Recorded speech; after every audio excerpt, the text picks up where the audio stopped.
All righty.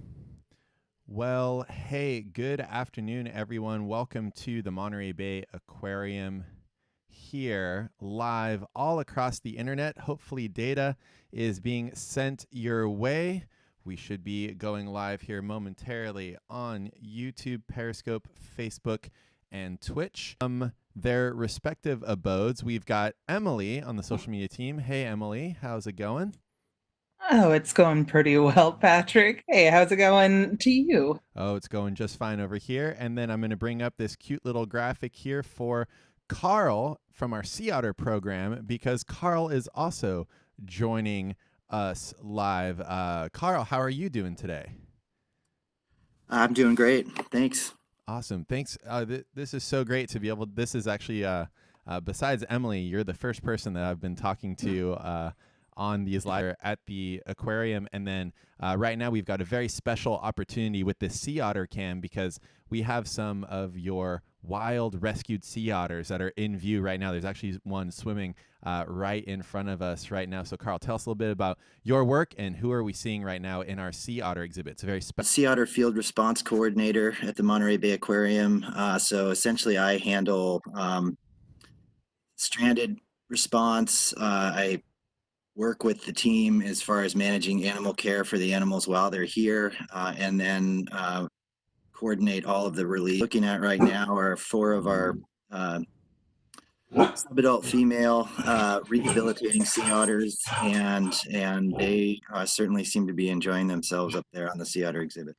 Absolutely. Yeah, you can see them swimming around right now. And if you're wondering who the barking is over there, that would be Emily's canine companion over there, Trooper. Loves to join in on the chat because Emily Trooper knows very well the work that we do here at the aquarium, taking care of these rescued sea otters. And I know that you had up a little bit earlier for some folks how we can tell these different otters apart. So Emily and Carl, if you want to let the folks know how to identify these otters and tell them apart while they're going around.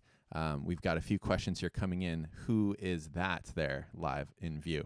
Yeah, so one thing that you're going to want to look for are those tags that they have on their back flippers, which if you were watching our sea otter stream earlier in the week, you might have noticed that those sea otters did not have any tags on them. That's because those are our resident sea otters, since these sea otters are rescues that are going to be released back out into the wild, and we want to keep track of them once they're back out there.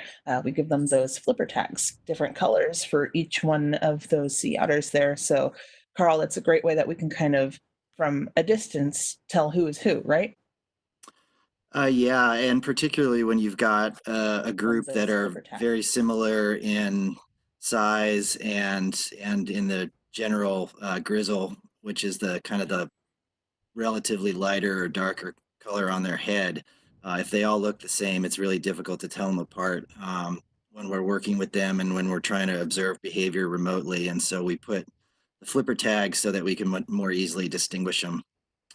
When they get released, they will actually get a second flipper tag that will allow us to identify individuals definitively once they're out in the field and out in the wild. It looks like Trooper had a few ideas there as well for how to keep track of the otters out there.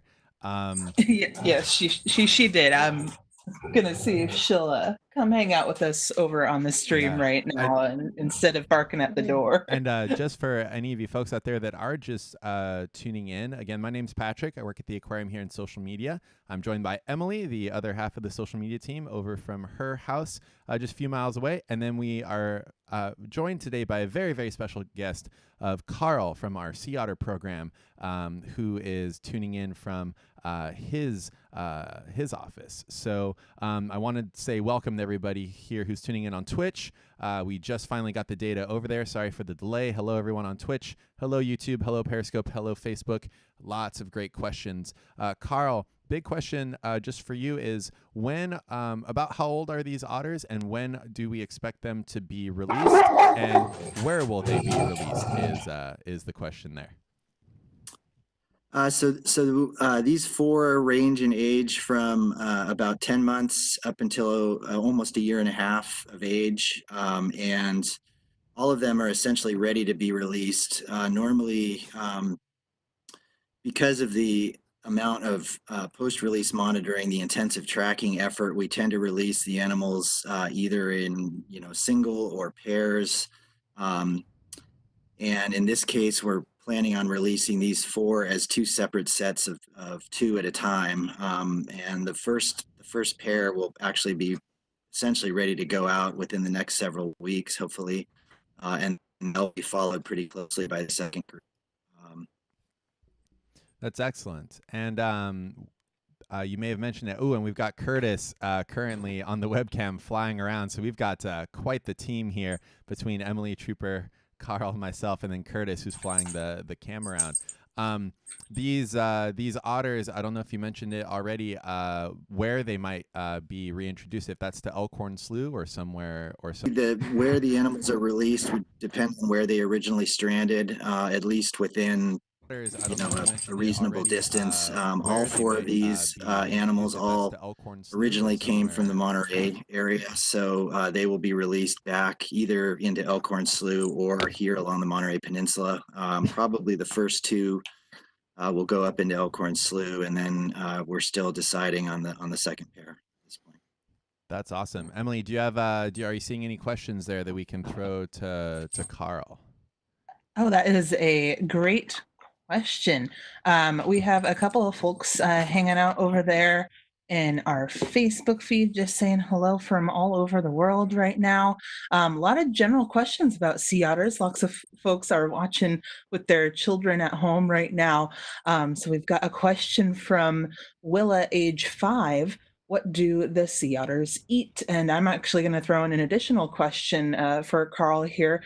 Do the sea otters inside of the aquarium, our resident sea otters eat different things than the sea otters that we are watching right now? Well, yeah, those are great questions. Right now, the diet for these 4 that you're watching includes shrimp, squid, and clam as the primary food items. While they're out here on the sea otter exhibit, we are not able to feed hard-shelled live prey.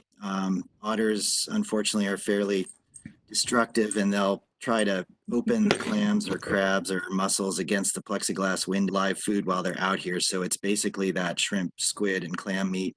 When they're behind the scenes, which is for these guys, they're normal.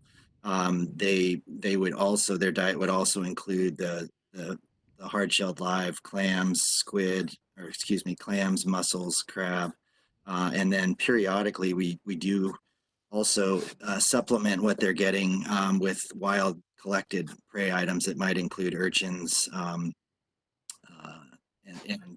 depend on when they're first released. Yeah, that's awesome. Thank you so much, Carl. And then we to help answer these questions. Let's see here. We've got, we're going to have another Patrick, age 10. It's a good name, Patrick. Yeah, good name there, Yeah. Patrick. Was wondering why these otters are with us. Were they injured otters? Were they rescued otters? Can you tell us a little bit more about them? And that goes along very well as well with Lydia, age 10, over on YouTube, who's asking, do we give the sea otters names as well? So why are these otters here with us? And then why were they given their numbers and not actual names? I think those two go together. Great questions over there. So these 4 that you're watching all stranded as young, originally as young animals. Actually, 3 of the 4 stranded as young animals, still dependent with the mother. We don't know why the separations occurred prematurely. It could have been a storm that separated the pups from the mom, or an injury to the mother that caused them to be separated.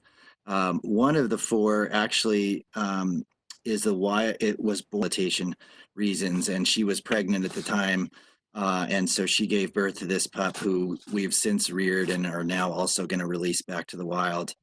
And then, as far as the number versus the name, because these animals are going back to the wild, we give them sequential numbers when they first arrive here.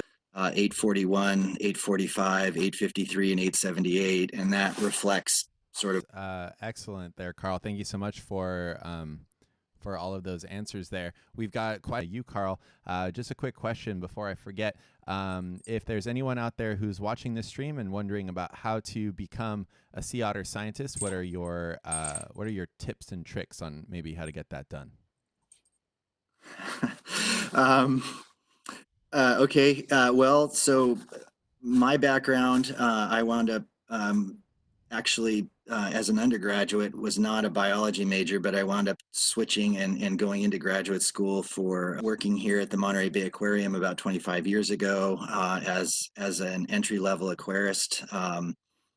And helping out with rehabilitation. I had had some experience as a volunteer is to study, marine science while you're in college. The second is to potentially pursue volunteer opportunities with an organization like the Monterey Bay Aquarium, and to kind of get your hands on and figure out if this is really something that you're interested in doing. Because a lot of the work that we do with these sea otters is not particularly glamorous. It's a lot of food preparation, cleaning of tanks, netting of animals and handling and things like that to give medications. And so it's a little different than maybe some people might expect. And then I think we also see a fair number of people that wind up in this field with a career kind of coming through from having some experience working on the veterinary side, either as an RVT or a vet assistant or things like that, where they're also getting some hands-on exposure working with animals. That's awesome, Carl. And yeah, we know that's a lot of hard work to take care of these animals. That goes into making sure both our sea otters here at the aquarium are well taken care of, and of course, the rescued animals are getting the very best care possible. And um, yourself and our whole sea otter program here at the aquarium and all of the volunteers out there do such an awesome job making sure that these animals are getting all the care that they need. I know, Patrick, you were actually one of those volunteers for a while. I was, yeah. Carl had to deal with me every so often when I was a bright-eyed college student and then recent graduate, taking care of those otters. Yeah, when I was 5 years old, I saw the sea otters here at the Monterey Bay Aquarium and decided I was going to be a marine biologist and work with them. And so I worked on Carl's team, taking care of those rescued sea otters for a little bit. So now it's really fun to be able to share this work that is ongoing here at the aquarium of this rescue and rehabilitation and release of these sea otters here along the coast, which we've had many different scientific papers come out recently, especially one that talked about our 30 years of work releasing these otters out into the wild, studying them, and they pay huge dividends in their habitat, especially helping to restore that wetland of Elkhorn Slough here. That's about 20 miles north of here. So very exciting stuff. And we've got kind of a question in that same vein. We have a few folks out there wondering how many sea otters are there in at the aquarium and then in California, and then can we get more otters outside of California was another question there. So Carl, can you tell us a little bit about who do we have at the aquarium, and then also maybe some plans for more otters out there in the wild in the future? Okay, sure. I'll try. So here at the aquarium, we actually we do have a group of 5 resident females that are part of our permanent collection. But in addition to those 5, we have variable numbers behind the scenes at any point in time that are part of our rehabilitation for release program. So currently, I believe we have 9. 8, it's potentially 8 in addition to those 5 permanent residents that are ultimately going to be released back to the wild. So that was part of the question. The second part of the question was had to do with increasing the numbers of sea otters here in California and then outside of California. Currently the population in California is roughly 3,000 sea otters, and their range is fairly limited. They're only here in the state, really from just north of Santa Cruz down to about Point Conception, which is just north of Santa Barbara.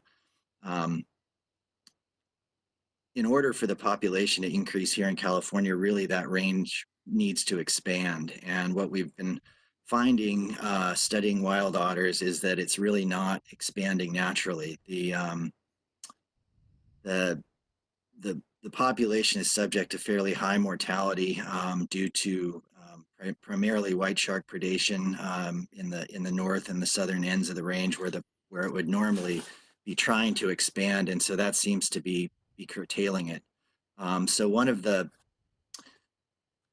outcomes of the project that Patrick was talking about, which was studying how well these released animals were surviving and ultimately reproducing and contributing to population growth in a small area up in Elkhorn Slough in an estuary here in Monterey Bay, has shown that we actually can be fairly successful with releasing these juvenile animals and having them not only survive but ultimately contribute reproductively to the population. And it, essentially what we documented was that they contributed to, more than 50% of the population growth in that estuary over the last 15 years. And so the idea is that this could be a source population to potentially look at trying to kickstart that sea otter range expansion that seems to have stalled north of Santa Cruz and south of Santa Barbara. And so what we're looking at with colleagues is, the kind of the feasibility of doing that and potentially looking at trying to reintroduce some of these younger animals in estuaries that may be outside of the current range of the population in order to try to bolster those sea otter numbers here in California. That's such great work, Carl. Honestly, so many people are saying this is amazing. Monterey Bay Aquarium is awesome.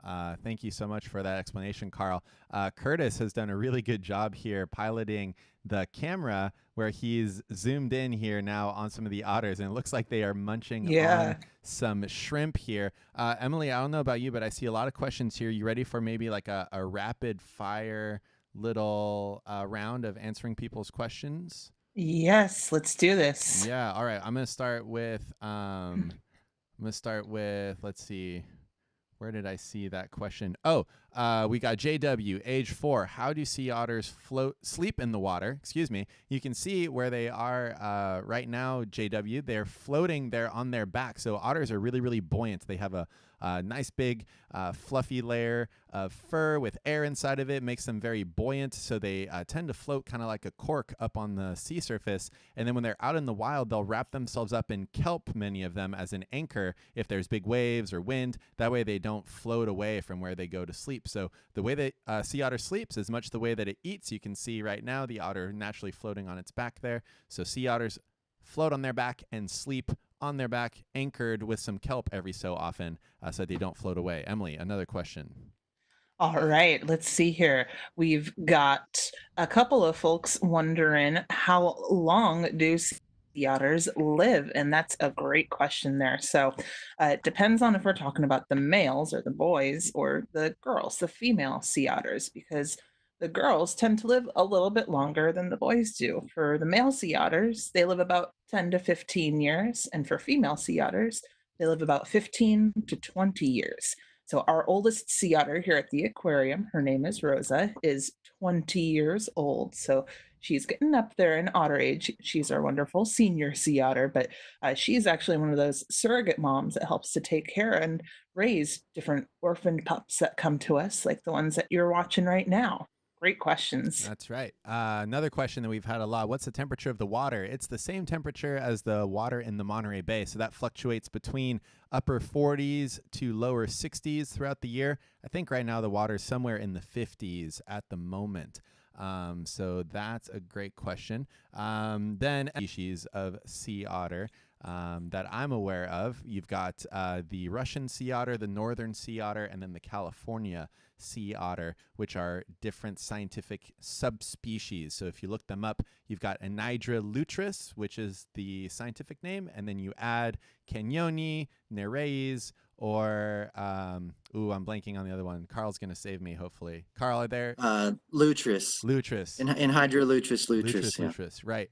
So those are the 3 subspecies of sea otter. Sea otters used to range from all the way across the Pacific over to Japan, all the way down into Baja, California, and Mexico. And otters were hunted for their fur in the 17 and 1800s. And so that is why we're doing this rehabilitation program now, is to help take care of those otters, try to rehabilitate them, get them back out there along the coast. Emily, did you see another question? I did. I was hanging out over here in the Twitch chat, and earlier there was a question about if all sea otters have brown fur. And I know that Carl touched on this just a little bit before. You might have heard him use the phrase grizzled. Yes. And that's what we use to call just how blonde kind of a sea otter gets. And they'll get more grizzled with age. So oftentimes we'll see that sea otters start off kind of brunette and then get more and more blonde or more grizzled as they get older.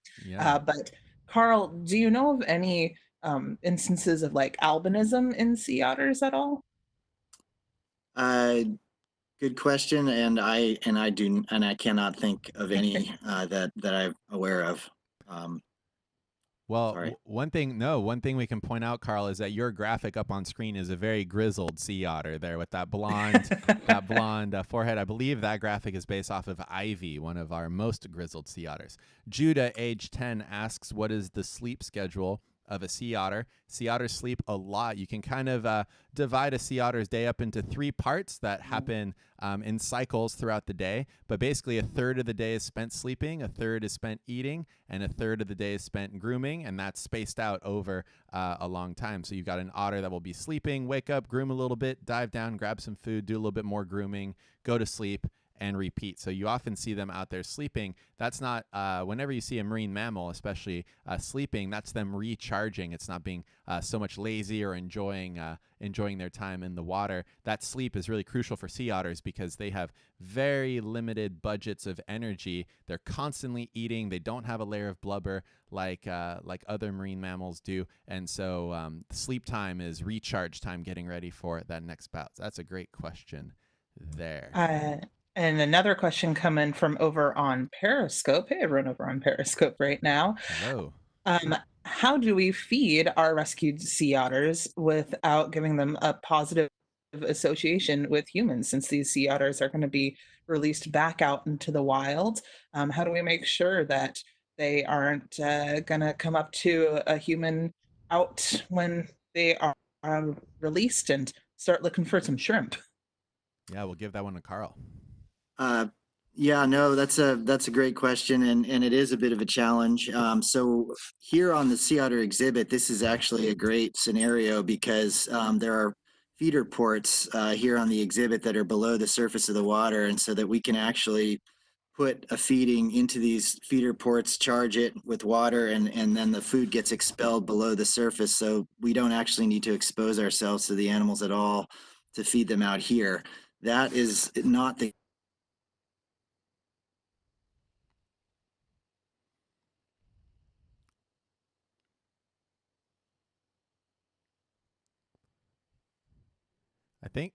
I think we lost Carl on the stream. Emily, are you still there? I'm still here. Yeah. Can you hear me? Emily's still there. We may have lost Carl on the stream. I can still hear you on our phone call, Carl. No worries. But yeah, so to finish answering that question there. So did we lose audio for everything there, chat? Let us know. No, we don't hear Carl anymore. That's okay. So just to finish up what Carl was mentioning is the Sea Otter exhibit has areas where we can put food in without any of the people ever being in front of the sea otter. So we're trying to keep them as wild as possible here. Behind the scenes, Carl and the rest of their staff will wear a black poncho and a welder's mask to hide the human form, basically kind of looking a little bit like Darth Vader and feeding the otters. So that way they don't recognize people as caregivers. Although, Emily, we often do say that if Darth Vader were to ever come down to the planet, he'd be immediately surrounded by a whole bunch of rescued sea otters wondering where mom has been and where the food is coming from. Yeah, you'd have a lot of really confused sea otters along the coast going, are you my mother? Yeah. Yeah, as we've mentioned many times, our Sea Otter program is also Sith Lord deterrent. All right, everyone, we are working on getting Carl back here onto the stream. I did want to answer a few other questions there. We got Rowan, age 3, says he wants to go diving with the sea otters and eat shrimp. That's great. Thank you, Rowan, for answering that question, because people were wondering what they're eating, and they are eating shrimp. How deep can the otters dive is another question. Otters are typically diving not too deep. They're in kelp forest depths. They can dive several hundred feet, but they're usually diving within kelp forest depths. So that's anywhere from 60 to the surface most of the time. Depends on the otter, of course, and what they're foraging for. Great question there. And Exactly. Emily, did you see any other questions there?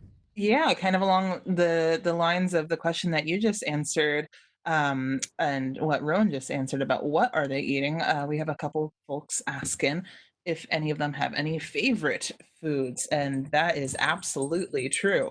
So for sea otters, they tend to kind of specialize in one or two foods that they really love to eat. And mother sea otters will actually pass down those favorite foods to their pups. So a mother sea otter, if she really loves to eat clams, is probably going to catch those a lot. And so the pup is going to learn how to eat a lot of clams too.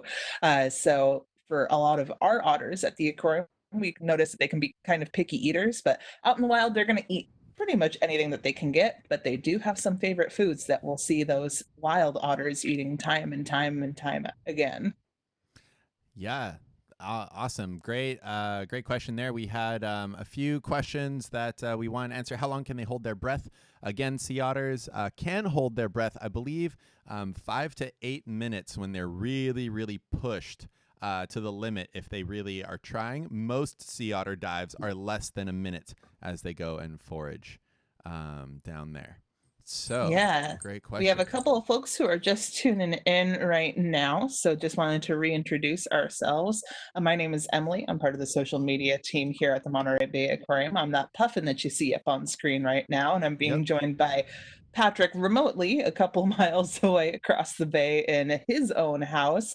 He's that mola that you see up on screen right now, and we're trying to get Carl back on audio right now. Carl, I think that we Yeah, are working on that. if we end up not getting Carl back on, it is we've done about half an hour here with him. So once we're done here, this video will live on as a video post. So you can head back there to the start and listen to Carl. Carl is part of our Sea Otter program and has been there for a very long time. He's one of the gentlemen that helps track wild sea otters out there in the wild, and or these rescued sea otters when they're returned out to the wild, excuse me. And so what we're seeing right now here, Emily, on the cam, we have these rescued sea otters that are getting to do some dive training here in the Sea Otter exhibit while the aquarium is closed. And so you can see here the otters there on the right side now swimming around by the window. Those are wild sea otters that normally would get to use this exhibit after hours, after the aquarium is closed, get to go and dive around and forage, but this gives them extra training here. And so we have a very special live stream for all of you folks here today, because the U.S. Fish and Wildlife Service gave us special permission to be able to share this video footage with all of you folks out there of these wild sea otters, not your typical exhibit sea otters. But while we are winding down here, Emily, something that we can look forward to next week, which is very exciting, is that we might even get to see some of our resident sea otters, some of our females you might recognize in here with their surrogate pups, right? Yes, that is true. So if you tuned in earlier this week, you might have seen Rosa, Silka, and Abby swimming around inside of the exhibit. But we do have 5 sea otters who live here permanently at the aquarium, and they are all rescued sea otters themselves, but have been deemed non-releasable animals. Instead, they now act as surrogate moms for any orphaned pups that come to the aquarium. And now that we have this opportunity to bring them into the exhibit since the aquarium is closed, something that we wouldn't be able to do if we were open. We're given a chance for all of our otters that are currently behind the scenes to take turns coming and practicing those swimming and diving skills inside of this really deep sea otter exhibit here. And so Kit and Ivy are going to be joining us with their pups, and another rescued sea otter is going to be joining them in here as well. So pup 883 and pup 882, those are the two pups that Ivy and Kit are taking care of right now, are going to be joining us here inside of the exhibit next week. So you'll have to tune in and check it out, see if you can spot Kit and Ivy doing a great job as those foster mamas. Absolutely. Well, hey, with that, everyone, we are going to wrap up here this particular broadcast. We'll be doing more of these throughout the aquarium closure. We're going to try to do them. Oh, I just got a message saying that Carl might be back. Carl, is that you? Can you hear me? Yeah, Carl's back. Hey, everybody. Carl's back. Yay. Hold on. I'm going to put the graphic back up on screen. Carl, you welcome just back. took it down. No, all good.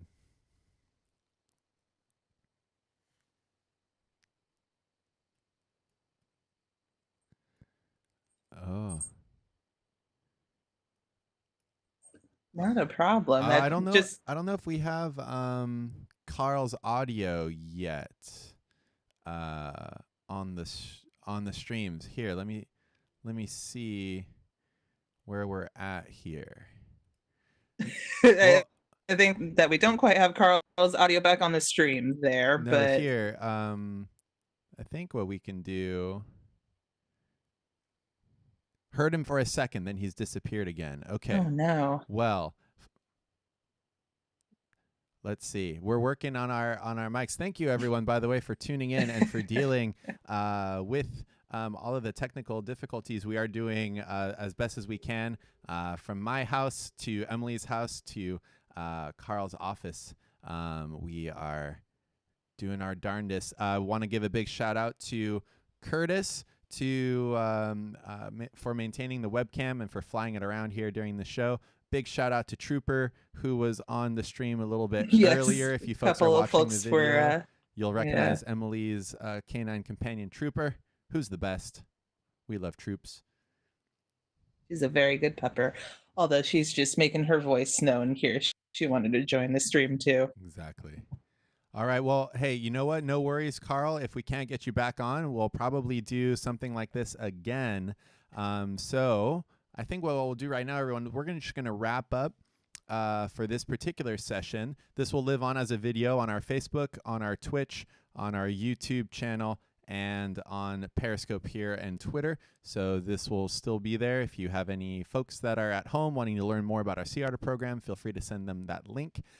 This has been your 2:30 afternoon chat with the social media team, joined today by a very special guest, Carl. You can tune in to the beginning of the show for more from Carl. Emily, do you have any parting words for us today?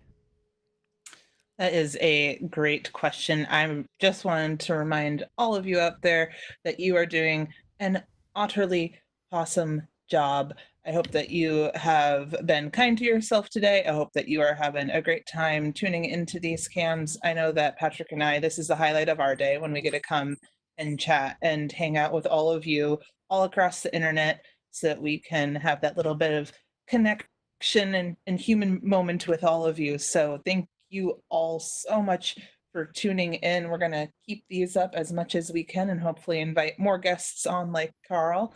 And we'll see you again soon, right, Patrick? We'll see you again soon. Yes. So signing off for now. You can keep watching the rest of the Sea Otter Cam over all across our social media pages and also on our website. So Sea Otter Cam will continue on. If you're watching on Twitch, give me a couple of seconds to switch over the streams and we'll get you right back to the Sea Otter Cam.